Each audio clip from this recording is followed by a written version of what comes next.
সব কিছু ঠিক আছে, আপনার নামাজ, রোজা, হজ, যাকাত ইত্যাদির আয়োজন, লাইলাতুল কদর, লাইলাতুল বরাত, সব আয়োজন ঠিক আছে, কিন্তু সর্বপ্রথম শর্ত, একটা মানুষের যদি ঈমান না থাকে তাহলে ওই মানুষটার নামাজ, রোজা, হজ, যাকাত এগুলো কোনো কাজে আসবে ভাই? বাবা, কোনো কাজে আসবে? ঈমানটা হলো একের মতো,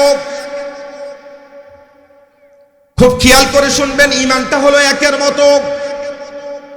নামাজ, রোজা, হজ, যাকাত এগুলো হলো শূন্যর মতো।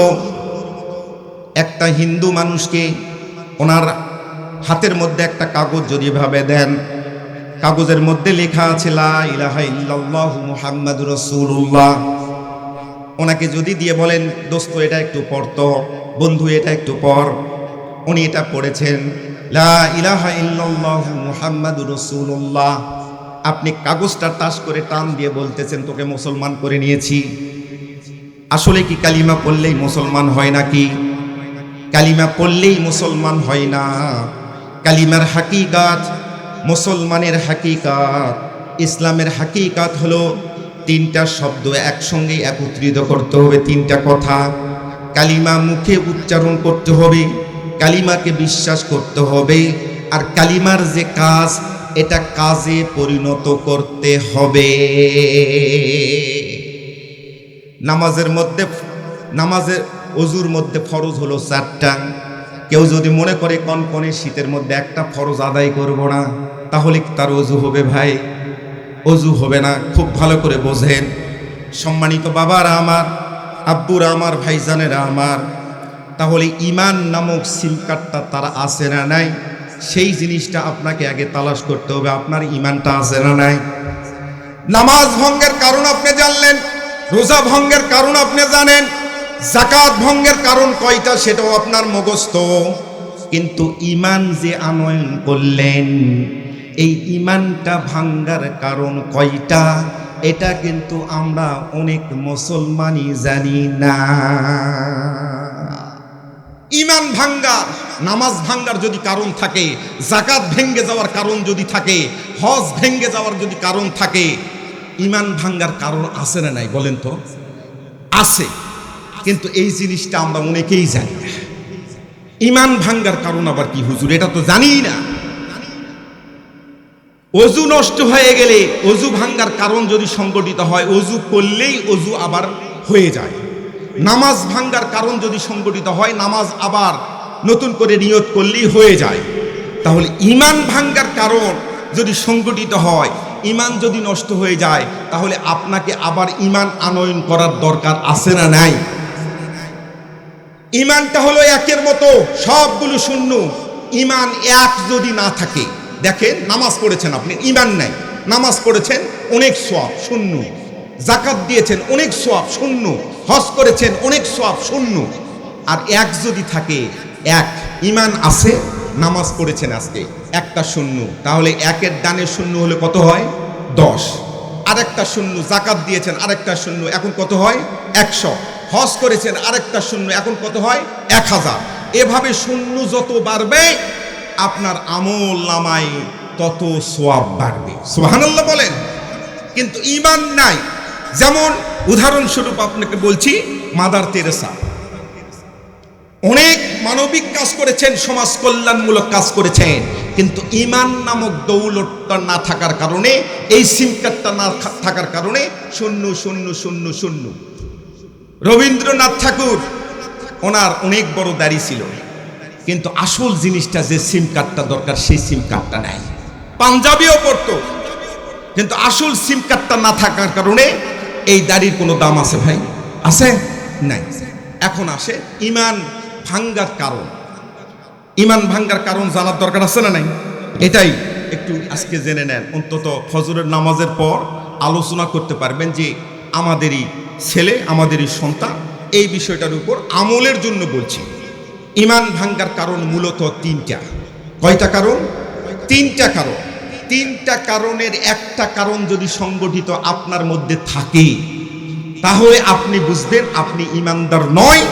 আজকেই মাহফিলে তওবাতুন নাসুহা করে আবার কালিমা তৈয়বা পড়ে আপনাকে ঈমান আনয়ন করতে হবে। কোনো বুদ্ধি নাই। মুসলমান ভাইরা রে আমার, ঈমান ভাঙ্গার এক নাম্বার কারণ কুফরি করা। কুফরিটা কি জিনিস? এই কোরআনুল কারীম 100% বিসমিল্লাহর বাব থেকে সূরা নাসের সিন পর্যন্ত সব কিছু আপনাকে বিশ্বাস করা, আমলে নিয়ে আসা এবং মুখে উচ্চারণ করা, এটা হচ্ছে এক নম্বর ঈমান। যদি কোরআনুল কারীমের 80% আপনি মানেন আর 1% 20% যদি মনে করেন এটা আমার জন্য একটু কঠিন, এটা মানা যাবে না, এটার ধারে পাশে যাব না, তাহলে আপনি বুঝবেন আপনার ঈমান নাই, আপনি কুফরি করেছেন। আপনাকে অবশ্যই ঈমান আনয়ন করতে হবে। এক নম্বর শর্ত হলো কুফরি, আপনাকে কোন ক্রমেই কোরআনুল কারীমের সব কিছু আপনাকে মেনে নিতে হবে, সব কিছু আপনাকে মানতেই হবে, আপনার বুঝে আসুক অথবা না বুঝে আসুক। কোন রকম প্রশ্ন করা হবে না। আতিউল্লাহ ওয়া আতিউর রাসূল, আল্লাহ এবং আল্লাহর রাসূলের ব্যাপারে কোন রকম প্রশ্ন ছাড়াই, সন্দেহ ছাড়াই আপনাকে মেনে নেওয়া, এটা হলো ঈমান। ওযু করার পরে আপনার ওযু নষ্ট হয়েছে, আপনার বায়ু হয়েছে, এই জন্য ওযু নষ্ট হয়েছে। আপনার মধ্যে বিভিন্ন প্রশ্ন আসতেছে যে ওযু নষ্ট হয়ে গেল, আমাকে বলতেছে, হাদিস বলতেছে, আল্লাহ রাসূল বলতেছে, আল্লাহ বলছে ওযু নষ্ট হয়ে যাওয়ার সঙ্গে সঙ্গে 4টা অঙ্গ প্রত্যঙ্গ ধৌত করতে হবে, তারপরে ওযু আবার হবে। ফরজ আদায় করলে ওযু হয়ে গেল। কিন্তু আপনার মাথার মধ্যে প্রশ্ন যে আমার বায়ু বের হয়ে গেল আর আমাকে এই 4টা অঙ্গ প্রত্যঙ্গ ধুতে বলতেছে, এটা আমার মাথার মধ্যে কোনোভাবেই ঢুকতেছে না। যেই জায়গা দিয়ে বাতাস বের হয়ে গেল সেই জায়গাটা তো ধোয়ার দরকার। এরকম আপনার নানা রকম প্রশ্ন আসতেছে। সম্মানিত হাজিরিন, কোনো ব্যাপারেই কোনো প্রশ্ন নেই। আল্লাহর রাসূল বলেছেন, আল্লাহ হুকুম করেছেন, কোনো প্রশ্ন ছাড়াই, সন্দেহ ছাড়াই আপনার বুঝে আসুক অথবা না আসুক, এটার নাম হলো ঈমান। কথা কি বুঝাইতে পেরেছি মুসলমান ভাইরা রে আমার? তাহলে কোরআনুল কারীমের মধ্যে যতগুলো আয়াতে কারিমা আছে, সব আয়াতে কারিমা বিশ্বাস করার নাম ঈমান। আমাদের বাংলাদেশের মধ্যে একটা গোষ্ঠী আছে, এই গোষ্ঠীটার নাম হলো কাদিয়ানী গোষ্ঠী। এরা কোনো রকম ভাবে কোরআনুল কারীমের 4টা অক্ষরকে অস্বীকার করে, 4টা মাত্র অক্ষরকে অস্বীকার করে, 4টা লাইন নয়। এই জন্য পৃথিবীর সমস্ত মুফাসসিরে কেরাম, সমস্ত আলেম ওলামা একমত পোষণ করেছেন এরা হচ্ছে কাফির। এরা নামাজ পড়ে, এরা রোজা রাখে, এরা হজ করে, এরা আল্লাহর নবীকে নবীও মানে, এরা সব কিছু ঠিক আছে, এদের মসজিদ আছে, মাদ্রাসা আছে, সব কিছু ঠিক আছে, মাথার মধ্যে পাগড়ি দিয়ে চলাফেরা করে, সব কিছু ঠিক আছে।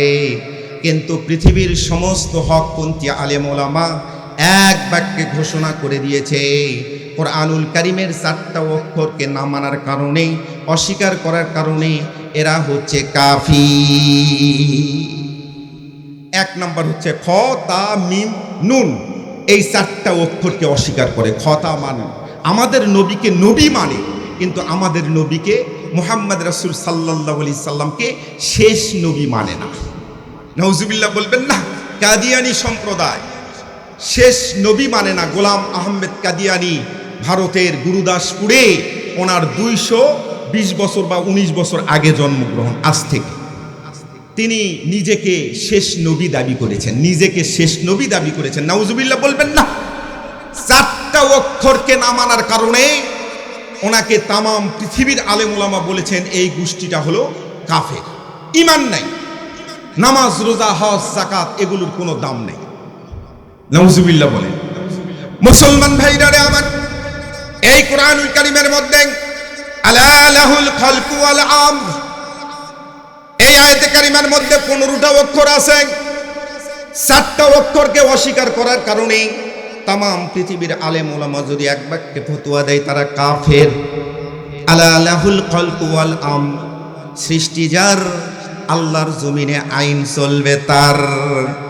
এই 5টা এই 15টা অক্ষরকে যদি আপনি অস্বীকার করেন, আপনি যদি মনে করেন এই তো এবার রাজনীতি ওয়াজ শুরু করে দিয়েছে, তাহলে সরাসরি আপনি কুফরি করলেন, আপনার ঈমান থেকে বহিষ্কার, আপনাকে ঈমান আনয়ন করে আবার মুসলমান হতে হবে। মুসলমান ভাইরা আমার, আল্লাহ রাব্বুল আলামিনের জমিনে আল্লাহর আইন চাই, এই কথাটা মদিনার প্রেসিডেন্ট জনাবে মুহাম্মদ রাসূল সাল্লাল্লাহু আলাইহি সাল্লাম যখন মসজিদে নববীতে আহলে সুফফার উপর বসা, তখন আল্লাহর পয়গম্বরের সামনে আদবের সহিত অনেক সাহাবী বসা। এই সাহাবীদের মধ্যে মদিনার অধিবাসী আল্লাহর পয়গম্বরের হাত ধরে বাইয়াত গ্রহণ করেছে এরকম একজন নামকরা সাহাবী। এই সাহাবীটার নাম হলো আব্দুল্লাহ ইবনে উবাই বিন সুলুল। উনিও ওখানে বসা থাকে, সর্বসময় বসে থাকে। আল্লাহর পয়গম্বরের পিছনে 12টি বছর নামাজ আদায় করেছে। আল্লাহর পয়গম্বরের পিছনে নামাজ আদায় করত, কোনো জায়গায় দাঁড়াতো না, মসজিদ নববীর কোনো জায়গায় দাঁড়াতো না। আবু বকর সিদ্দিক রাদিয়াল্লাহু তাআলা আনহু, আল্লাহর পয়গম্বরের কলিজার টুকরা সাহাবী, উনি যখন আল্লাহর পয়গম্বরের পিছনে দাঁড়ায়, আব্দুল্লাহ ইবনে উবাই উনি আস্তে করে ডাক দিয়ে আবু বকরকে মৃদু আঘাত করে সরাইয়ে দিয়ে সরাসরি পয়গম্বরের পিছনে দাঁড়াতেন। সুবহানাল্লাহ বলেন। কত বড় আশিক আল্লাহর নবীর, কত বড় আশিক সাহাবী। আল্লাহর নবী আহলে সুফফার উপর বয়ান করতেছে, একদিন বয়ান করতেছে।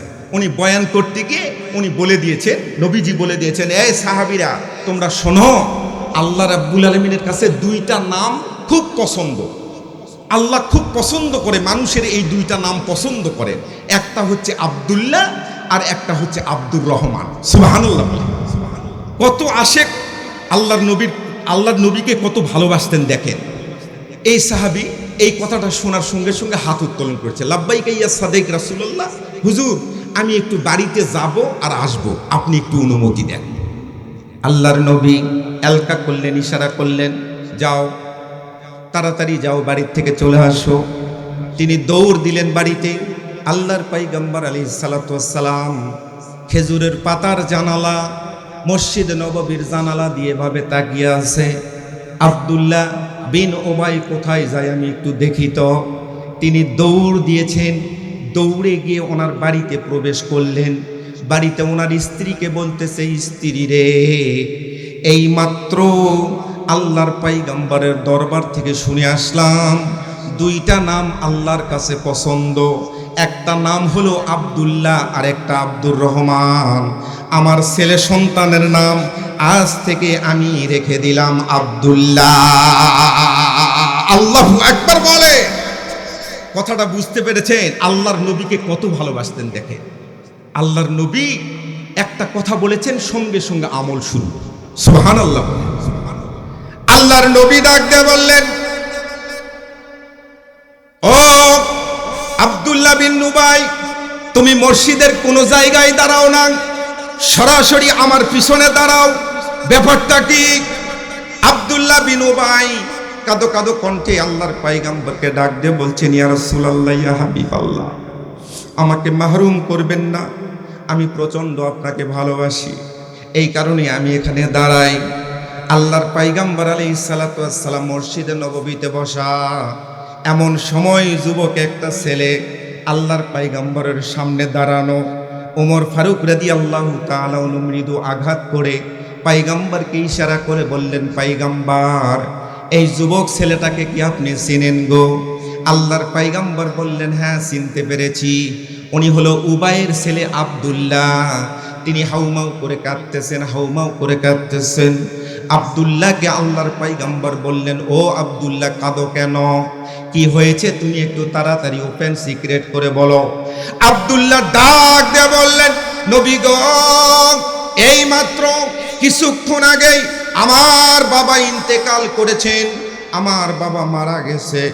আমার বাবা মারা যাওয়ার আগে আমাকে 2টা কথা বলেছে, আপনার দরবারে পেশ করার কথা বলেছে। আপনাকে বলার জন্য এসেছি গো পয়গম্বর। 2টা ওসিয়ত করেছে। নবীজি আমার ডাক দিয়ে বললেন, নরম মানুষ, রহমাতাল লিল আলামিন, চোখের পানিটা ছেড়ে দিয়ে ডাক দিয়ে বলতেছে, কি ওসিয়ত? আব্দুল্লাহ ডাক দিয়ে বলছে, ইয়া রাসূলুল্লাহ, ইয়া হাবিবাল্লাহ, আমার আব্বা মৃত্যুর আগে আমাকে ডাক দিয়ে বলছে, বৎস তুমি একটু আমার পাশে বসো। আমার মন বলছে আমি আর বেশিক্ষণ থাকবো না রে বেটা, আমি চলেই যাব। মরার আগে দুইটা ওসিয়ত করছি, আমার নবীকে তুমি জানাবে। আমি যখন মারা যাব আমার নবীকে বলে দিবে তার গায়ের জামাটা দ্বারা আমার যেন দাফন করা হয়। দ্বিতীয় নম্বর ওসিয়ত হলো, তিনি যেন নিজেই আমার লাশটা কবরের মধ্যে নামায়। এই দুইটা ওসিয়ত করছি। কোন হাদিস বিশারদ, কোন মুফাসসিরে কেরাম বলেছে, আল্লাহর নবীকে বলেছেন জামাটা চেয়েছেন, আর জানাজার নামাজের ইমামতি যেন পয়গম্বর আলাইহিস সালাতু ওয়াস সালাম নিজেই করেন। সুবহানাল্লাহ বলে। আল্লাহর নবী কথা শোনার সঙ্গে সঙ্গে নরম মানুষ, ওমা আরসালনাকা ইল্লা রাহমাতাল লিল আলামিন, রাহমাতাল লিল আলামিন। নরম মানুষ, মানবিক নবী, উনি জুব্বা মোবারকটা এভাবে খোলা শুরু করে দিয়েছে। সুবহানাল্লাহ বলবেন না? জুব্বা মোবারকটা এভাবে খোলা শুরু করে দিয়েছে। In the mean time Omar Faruk ঠাস করে জুব্বা ধরেছে, এভাবে শক্ত করে ধরেছে। পয়গম্বরকে জানাই দিচ্ছে, পয়গম্বর আপনি কি করেন? আপনি কি ভালো করে চিনতে পেরেছেন কার ছেলে? নবী গো,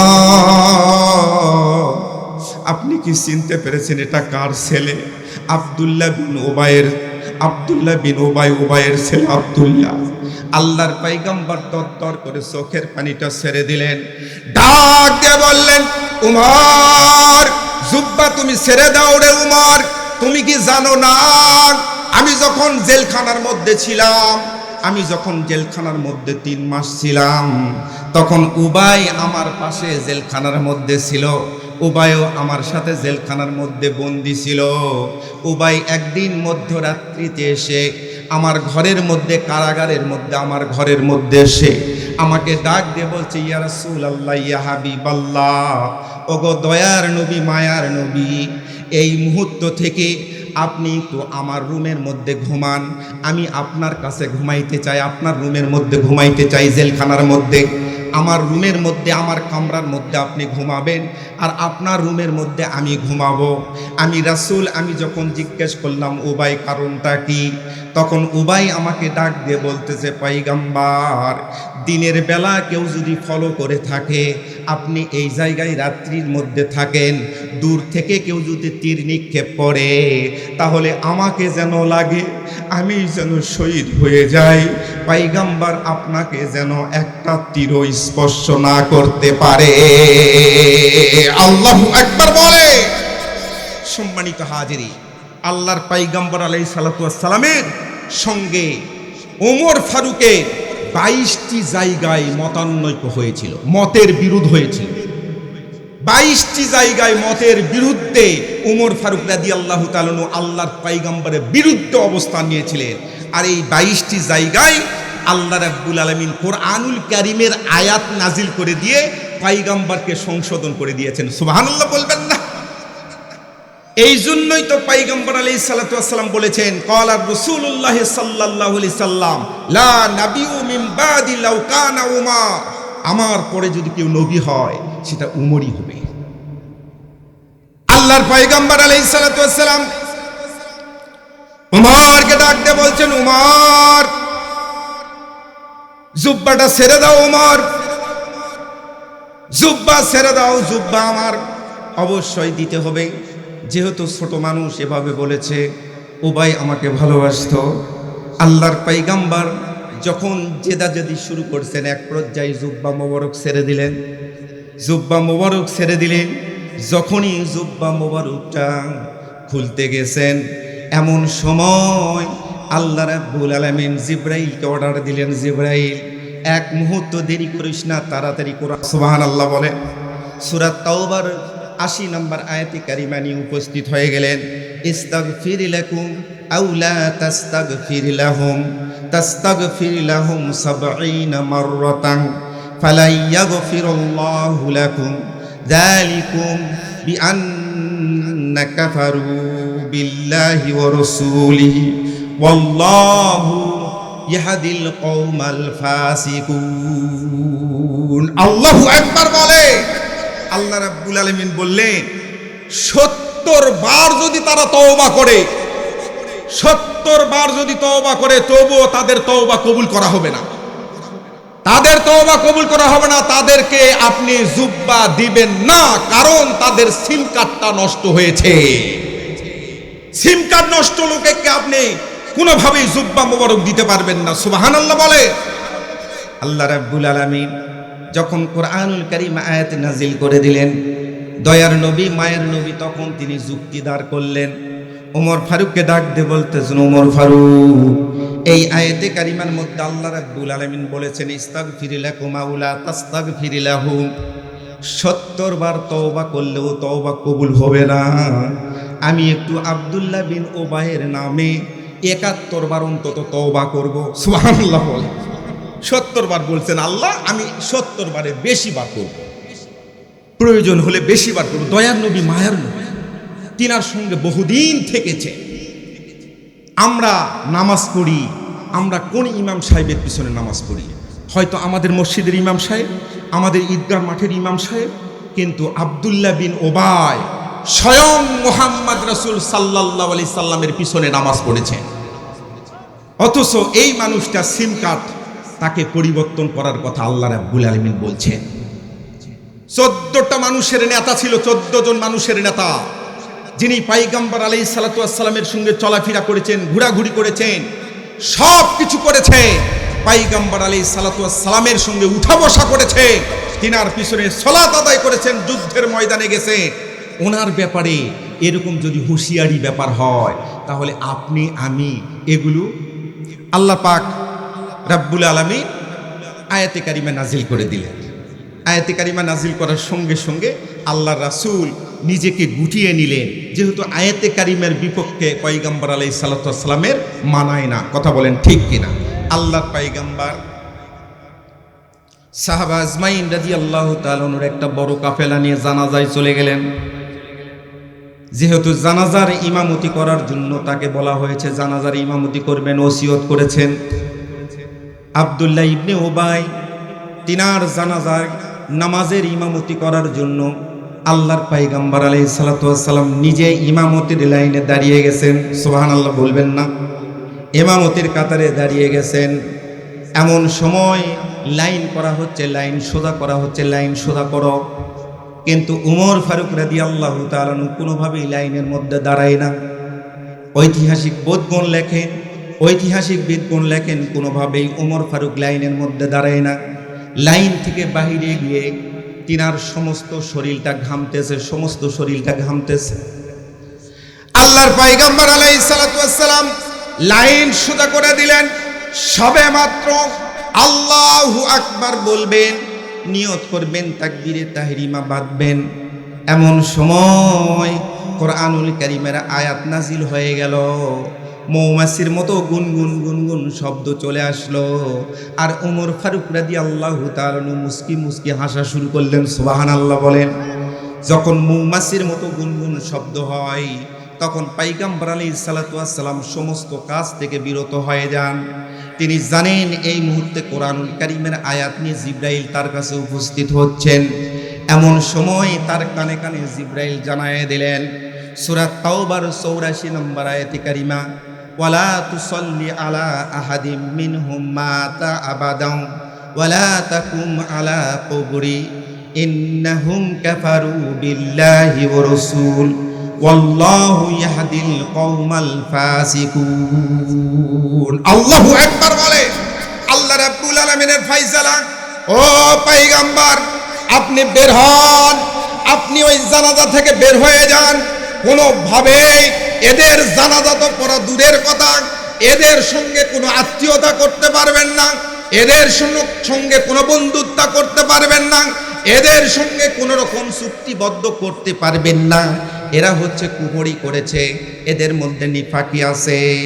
আপনার দরবারে বসে সমস্ত কথার মধ্যে সায় দেয়, আপনার সব কথার মধ্যে তারা সমর্থন করে, কিন্তু এখান থেকে উঠে ওই চার স্টলে বসে কুসা পরা মুরগির মতো কুসকুস করে আর একজন আরেকজনকে মৃদু আঘাত করে বলে, আরে কোরআনুল কারীমের আইন নাকি বাস্তবায়ন করতে চাই, এটা কি কোনো কথা হলো নাকি?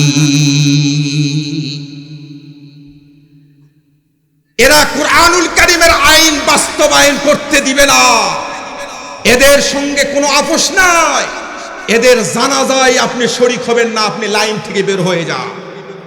নাউজুবিল্লাহ বলবেন না। এই আব্দুল্লাহ বিন ওবাই আল্লাহর রাসূলের সঙ্গে থেকেছে। মুসলমান ভাইরা আমার, আশরাফ আলী থানভী রহমতুল্লাহের নাম আপনারা শুনেছেন। ওনার একটা কিতাব আছে তাফসিরে আশরাফির মধ্যেই তিনি একটা লাইন লিখেছেন, সুন্দরভাবে একটা লাইন লিখেছেন, একটা ঘটনা, একটা ওয়াকিয়া লিখেছেন। আল্লাহ রাসূল সাল্লাল্লাহু আলাইহি সাল্লামের জলিলে কদর সোয়া লক্ষ সাহাবীর মধ্যে একজন সাহাবী, সেই সাহাবীটা নিজের পা নিয়ে ঠিক মতো চলাফেরা করতে পারে না, পঙ্গু সাহাবী বলা হয়েছে। কেউ কেউ ব্যঙ্গ করে ন্যাংরা সাহাবী নামে ডাকতো। এনার নাম হলো আমর ইবনে জুমু রাদিয়াল্লাহু তাআলা আনহু। মসজিদ নববীতে উহুদের ময়দানে যুদ্ধে কে কে যাবে এরকম একটা লিস্ট করা হচ্ছে, সুবহানাল্লাহ বলবেন না। আব্দুল্লাহ বিন ওবাইয়ের ঘটনা আপনি শুনলেন। এবার আমর ইবনে জুমু যখন সিম কার্ডটা পরিবর্তন করলো, তখন আল্লাহ রাব্বুল আলামিন তার মর্যাদাটা কত বাড়িয়ে দিয়েছে একটু দেখেন তো, সুবহানাল্লাহ বলবেন না। আপনার অনেক টাকা পয়সা আছে, সুন্দর একটা বাড়ি তৈরি করতে পারবেন, টাইলস করা বাথরুম তৈরি করতে পারবেন, টাইলস করা আপনি কিচেন রুম তৈরি করতে পারবেন। সুন্দর বাড়ি, সুন্দর টাকা থাকলে, বেশি টাকা থাকলে সুন্দর বাড়ি তৈরি করা যায়। কিন্তু কোরআনুল কারীম যদি ওই পরিবারের মধ্যে না ঢুকান, সুন্দর কিন্তু একটা পরিবার তৈরি করতে পারবেন না। কোরআনুল কারীম পরিবারের মধ্যে ঢুকাবেন, ওই পরিবারটা জান্নাতি পরিবার হবে, সুবহানাল্লাহ বলবেন না। কোরআনুল কারীম ইউনিয়ন পরিষদের মধ্যে ঢুকাবেন, ওই ইউনিয়নটা জান্নাতি একটা ইউনিয়ন হবে। কোরআনুল কারীম উপজেলার মধ্যে ঢুকাই দিবেন, ওই উপজেলাটা একটা সুন্দর ঝকঝক তকতক সন্ত্রাস মুক্ত একটা উপজেলা হবে। চিৎকার করে বলেন আল্লাহু আকবার। এই কথাটা যদি মনে করেন, এই কথাটা আমার একটু সন্দেহ আছে, এই কথাটা যদি মনে করেন আমার সন্দেহ আছে, তাহলে আপনি নিফাকি করেছেন, আপনাকে আবার নতুন করে মুসলমান হতে হবে। মুসলমান ভাইরা আমার ইবনে জুমু রাদিয়াল্লাহু তাআলা আনহু মসজিদ নববীর শেষ লাইনের মধ্যে দাঁড়ানো। মুমিন হওয়ার জন্য অনেক টাকা পয়সা থাকার দরকার নাই, মুমিন হওয়ার জন্য একটা মন থাকার দরকার, একটা অন্তর থাকার দরকার। হযরতে বেলাল রাদিয়াল্লাহু তাআলা আনহু অনেক টাকা পয়সা ছিল না, একেবারেই গরিব মানুষ ছিল, লিস্টের মধ্যে সর্বশ্রেষ্ঠ গরিব। কথা বলেন ঠিক কিনা?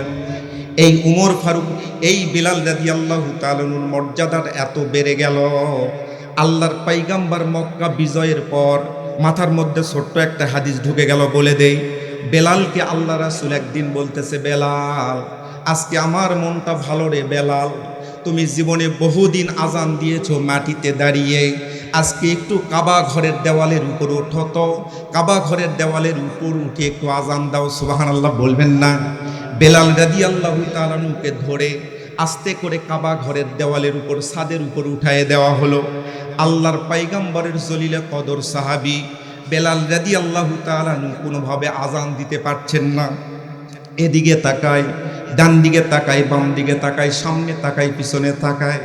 আল্লাহর নবী নিজ থেকে ডাক দিয়ে বললেন, ও বেলাল তোমার কি হলো গো?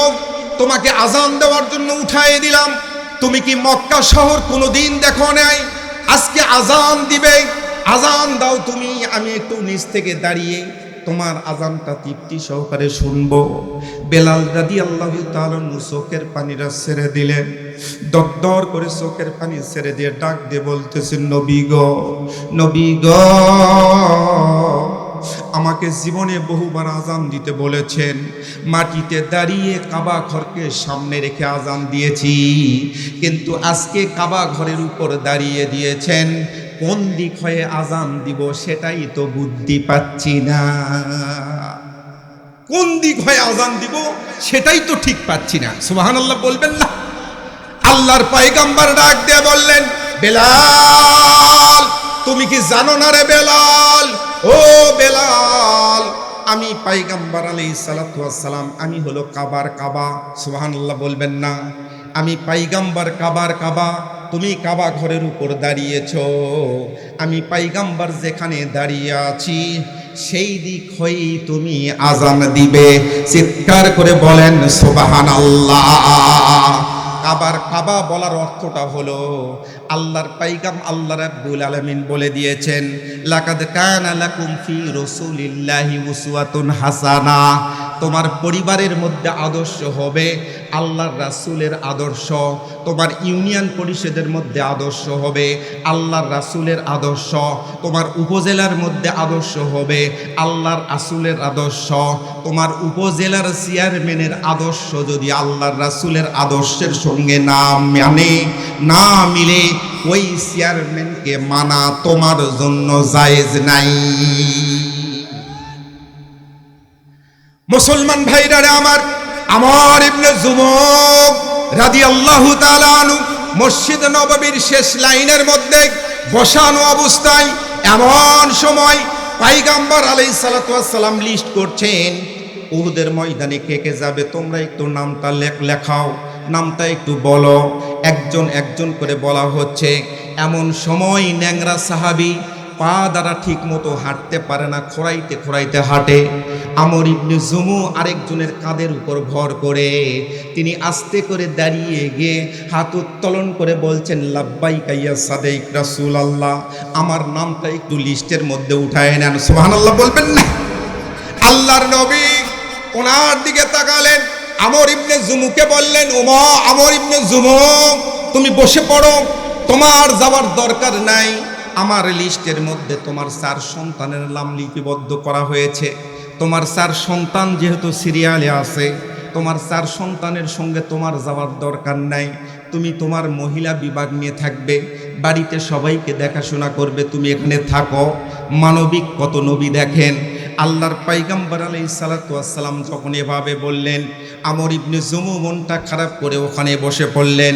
ইন দি মিন টাইম একজন তো মেসেজ সেন্ডিংকারী ওখানে বসে আছেন, কথা বলেন ঠিক কিনা? তিনি আস্তে করে বসে 2 হাত উত্তোলন করে এভাবে দোয়া করছেন, ওগো আল্লাহ, তোমার নবীর কাছে নামটা দিতে চাইলাম, তোমার নবীজি আমার নামটা লিপিবদ্ধ করে নিল না, দয়া করে মায়া করে আমার নামটা পয়গম্বরের লিস্টের মধ্যে লিপিবদ্ধ করে দেওয়ার ব্যবস্থা করে দেন। সুবহানাল্লাহ বলেন। দেখেন, লক্ষ্য করে দেখেন, আপনার মনের মধ্যে যে নেফাকি আছে এটা পৃথিবীর কোনো হুজুর দূর করে দেওয়ার ক্ষমতা নাই। এটা যদি আপনি পারেন একা আপনার সিমটা পরিবর্তন করার চেষ্টা করতে হবে। সঙ্গে সঙ্গে কিছুক্ষণের মধ্যেই নাম একটা একটা করে বলতেছেন, লিখতেছেন, আল্লাহ রাসূল লিখতে বলতেছেন। এমন সময় আমর ইবনে জুমুর নামটা আল্লাহর পয়গম্বরের নামের মুখের সঙ্গে মুখের মধ্যে চলে আসলো। তিনি অজান্তেই আমর ইবনে জুমুর নামটা উচ্চারণ করেছেন। চিৎকার করে বলেন আল্লাহু আকবার। আল্লাহ রাব্বুল আলামিন পড়াইছেন, আল্লাহ রাব্বুল আলামিন পড়াইছেন। সুবহানাল্লাহ বলবেন না? আমর ইবনে জুমু ওখানেই দাঁড়িয়ে পড়েছেন। আল্লাহর পয়গম্বর আলাইহিস সালাতু ওয়াস সালাম বলছেন, আমর তাড়াতাড়ি বাড়িতে চলে যাও, সামানটা প্রস্তুত করো, তাড়াতাড়ি তুমি চলে আসো, তাড়াতাড়ি চলে আসো, এখনই আমরা যুদ্ধের ময়দানে রওনা দিব। বাড়িতে চলে গেলেন। তার স্ত্রীকে ডাক দিয়ে বলতেছে, স্ত্রী রে, আর দেরি করিস না, তাড়াতাড়ি আমার বেডিং পত্র সব কিছু দিয়ে দাও। স্ত্রী ডাক দিয়ে বলছে, বিবি গো, স্ত্রী ডাক দিয়ে বলছে, স্বামী গো, এক মুহূর্ত দেরি করব না, সবে মাত্র একটি বারের জন্য ঘরের মধ্যে চলো, শেষবারের জন্য তোমাকে বিদায় জানাতে চাই। আমর ইবনে জুমু ন্যাংরা সাহাবী, উনি ডাক দিয়ে বলতেছেন, বিবি রে, কোনো ক্রমেই ঘরের ভিতরে যাব না, তুমি আমাকে আদর করবে, সোহাগ দিবে। আল্লাহর পয়গম্বরের কথা ভুলে যেতে পারি, আমি যাব না, যা কিছু বলার শেষ কথাগুলো এখানে বলে দাও। আমর ইবনে জুমু ডাক দিয়ে বলছেন, বিবি গো, তুমি একটু দোয়া করো, আমি আমিন আমিন বলি। আমর ইবনে জুমুর বিবি এভাবে হাত উত্তোলন করলেন, আল্লাহ রাব্বুল আলামিনের দরবারে দোয়া করছে। আমর ইবনে জুমু আমিন আমিন বলছে। বিবি এক পর্যায়ে বলতেছে, আল্লাহ গো, আমার স্বামীকে তুমি যুদ্ধের ময়দান থেকে ফেরত দিও, আমরা যেন একসঙ্গে ইন্তেকাল করতে পারি, একসঙ্গে যেন চলে যেতে পারি। তুমি সহি সালামতে আমার স্বামীকে ফেরত দিও। এভাবে দোয়া পড়ছে। এমন সময় আমর ইবনে জুমু তরবারিটা বের করে তরবারির উল্টা পৃষ্ঠা দিয়ে আমরের বিবির শরীরের মধ্যে মৃদু আঘাত করলেন। দাগ দিয়ে বলছেন, স্ত্রী রে, উল্টা দোয়া করো না, উল্টা দোয়া করো না।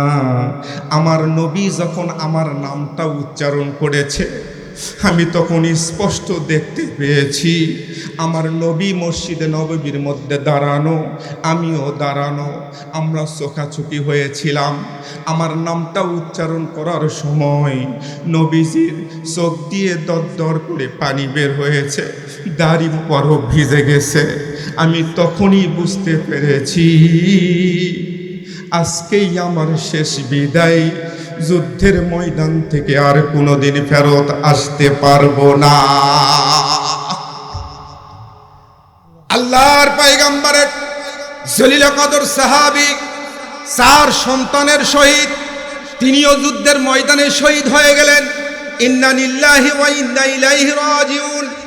4 সন্তানের শহীদ হয়ে গেলেন। একটা পরিবারের 5 জন শহীদ হয়ে যায়। ইন্নাল্লাহা আশতারা মিনাল মুমিনিনা আনফুসাহুম ওয়া আমওয়ালাহুম বিআন্না লাহুমুল জান্নাহ।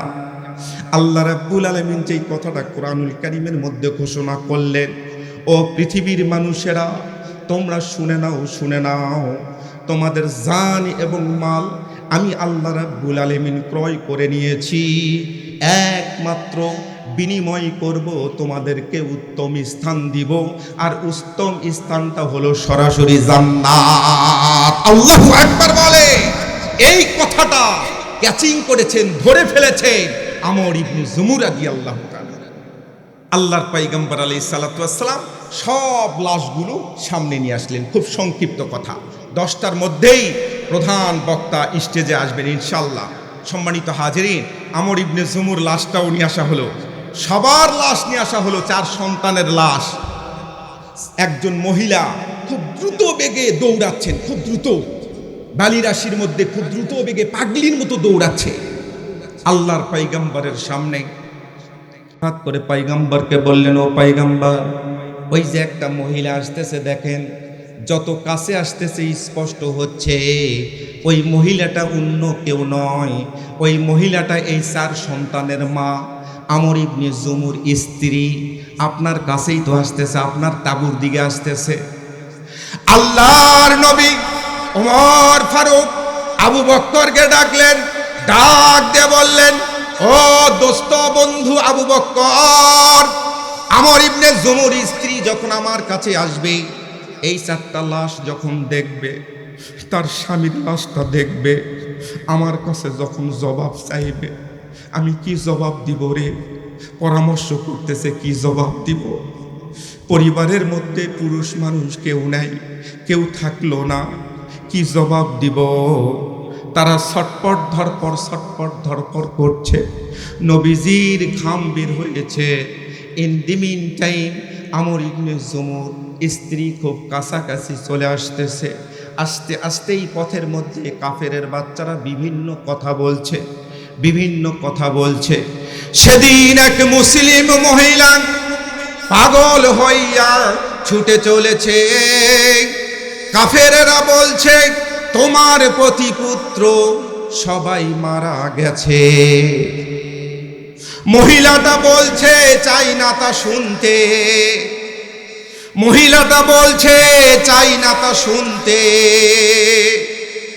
বলো, কেমন আছে আমার দিনের নবী?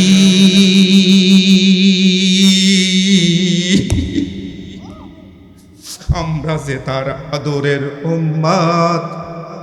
উম্মত হয়ে করলাম কি? আমরা যে তার আদরের উম্মত হয়ে কয়দিন কেঁদেছি। আল্লাহু আকবার বলে।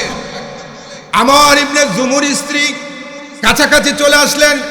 পয়গম্বর বিচলিত অবস্থায় কিং কর্তব্য বিমূঢ় হয়ে গেলেন। স্ত্রীকে ডাক দিয়ে বললেন, ও আমরের বিবি, তোমার কাছে কি জবাব দিব? আমরের বিবি ডাক দিয়ে বলছেন, ইয়া রাসূলুল্লাহ, ইয়া হাবিবাল্লাহ, আমার স্বামীর জন্য আমি বিচলিত নয়।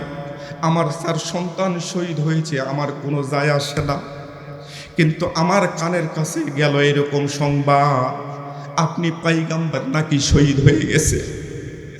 আপনি ভালো আছেন, আপনি সুস্থ আছেন, এটাই আমার কাছে বড় চাওয়া, বড় পাওয়া। আল্লাহু আকবার বলে। আল্লাহর পয়গম্বর বললেন, ও সাহাবীরা, আমর ইবনে জুমুর লাশটা উটের পিঠের উপর উঠাও। উটের পিঠের উপর উঠানো হলো, কিন্তু উট এক ধাপ সামনের দিকে অগ্রসর হয় না। উটের পিঠের উপর অথবা ঘোড়ার পিঠের উপর উঠানো হলো, এক ধাপ সামনের দিকে যায় না। আল্লাহর পয়গম্বর বুঝতে পারলেন। আমর ইবনে জুমুর বিবিকে ডাক দিয়ে বললেন, ও আমরের বিবি, তোমার স্বামী যখন বাড়িতে রওনা দেয় কোনো কথা বলেছিল নাকি, কোনো ওসিয়ত ছিল নাকি? আল্লাহর পয়গম্বর সামনে আস্তে করে ডাক দিয়ে বলছেন, ইয়া রাসূলুল্লাহ, ইয়া হাবিবাল্লাহ, আমার স্বামী যখন বাড়ি থেকে বের হয় তখন একটা কথা বলেছিল। কথাটা হলো, ও আমার স্ত্রী রে, বিবি রে, কলিজার টুকরা বিবি, আমি যদিও উহুদের ময়দানে শহীদ হয়ে যাই, আমার নবীকে তুমি জানায়ে দিবে আমার লাশটা যেন উহুদের ময়দানে দাফন করা হয়ে যায়। আল্লাহু আকবার বলে। ঘোড়া বুঝতে পারলো, উট বুঝতে পারলো, আমর ইবনে জুমুর লাশ উহুদের ময়দান থেকে 1 ইঞ্চি সামনের দিকে নিয়ে যাওয়া যাবে না। চিৎকার করে বলেন আল্লাহু আকবার। কারণ সিম কার্ডটা ছিল ইমানি সিম কার্ড। আল্লাহু আকবার বলে। লাশ দাফন করা হলো। আল্লাহর পয়গম্বর মুনাজাত করলেন, দোয়া করলেন। সিদরাতুল মুনতাহার দিকে তার নবুয়তের দৃষ্টিটা যখন রাখলেন, তিনি বললেন, পয়গম্বর নিজে বললেন, ও সাহাবীরা, আমার দৃষ্টিটা যখন সিদরাতুল মুনতাহার দিকে রাখলাম, আমি স্পষ্ট দেখতে পাচ্ছি আমর ইবনে জুমু জান্নাতের মধ্যে হেঁটে বেড়াচ্ছে। চিৎকার করে বলেন আল্লাহু আকবার। সম্মানিত হাজিরিন, আল্লাহ রাব্বুল আলামিন আমাদেরকে ততদিন পর্যন্ত ইমানি হালতে রাখুক যতক্ষণ পর্যন্ত অন্ধকার কবরে ডাক না দিয়েছে। বলেন আমিন। 3টা কারণ তাহলে ইমান নষ্ট হওয়ার, প্রধানত 3টা কারণ। একটা হচ্ছে কুফরি, কোরআনুল কারীমের একটা আয়াতকে অস্বীকার করলে। 2 নম্বর হলো শিরিক, যে কোনো অবস্থায় আপনি শিরিকি কোনো কাজ যদি করে ইমান থেকে বহিষ্কার। আর 3 নম্বর হলো নিফাকি, যেটা বললাম, আব্দুল্লাহ বিন উবাই, ওনার ভিতরে নিফাকি ছিল। অন্তরে, মুখে এক কথা, অন্তরে আরেক কথা, এটা হচ্ছে নিফাকি। আল্লাহ রাব্বুল আলামিন আমাদেরকে হেফাজত করুক। ওয়া আখিরু দাওয়ানা আনিল হামদুলিল্লাহি রাব্বিল আলামিন।